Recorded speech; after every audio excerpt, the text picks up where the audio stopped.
মামলা মাথায় নিয়ে পলাতক থাকা ব্যক্তিরা নির্বাচনে অংশ নিতে পারবেন না, ঠিক এমনটি জানিয়েছেন আইন উপদেষ্টা আসিফ নজরুল। উপদেষ্টা পরিষদের বৈঠক শেষে বৃহস্পতিবার বিকেলে ফরেন সার্ভিস একাডেমিতে সংবাদ সম্মেলনে এসে এই কথা জানান তিনি। উপদেষ্টা জানান, বৈঠকে আরপিও আইন এবং সংশোধিত শ্রম আইন চূড়ান্ত অনুমোদন পেয়েছে। নীতিগত অনুমোদন পেয়েছে আরও 3টি আইন। নতুন জনপ্রতিনিধিত্ব আদেশ বা আরপিও অনুযায়ী পলাতক ব্যক্তিরা নির্বাচন করতে পারবেন না। কোনো নির্বাচনী এলাকায় একজন প্রার্থী থাকলে ভোটাররা না ভোট দিতে পারবেন। সেই আসনে পুনরায় নির্বাচন অনুষ্ঠিত হবে। এসব সিদ্ধান্ত এসেছে উপদেষ্টা পরিষদের বৈঠকে।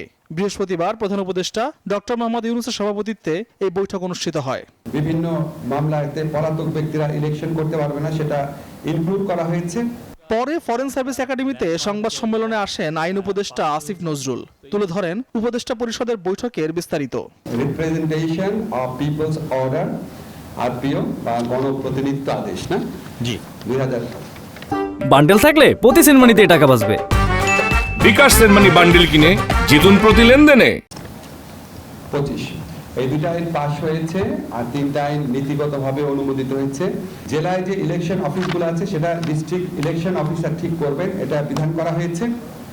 আর যারা ইলেকশন করবেন তাদের এফিডেভিটের মাধ্যমে দেশি বিদেশি সোর্স থেকে যত আয় আছে, সম্পত্তি আছে, সমস্ত কিছুর বিবরণ দেওয়া হবে।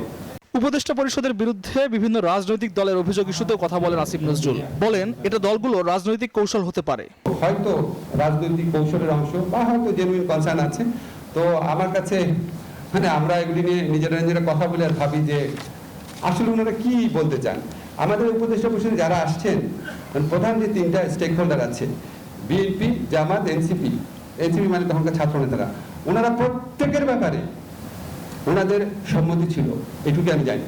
সংবাদ সম্মেলনে প্রধান উপদেষ্টা প্রেস সচিব শফিকুল আলম জানান, বৈঠকে যুক্তরাষ্ট্রের মিশিগানে বাংলাদেশের নতুন মিশন খোলার বিষয়ে আলোচনা হয়েছে।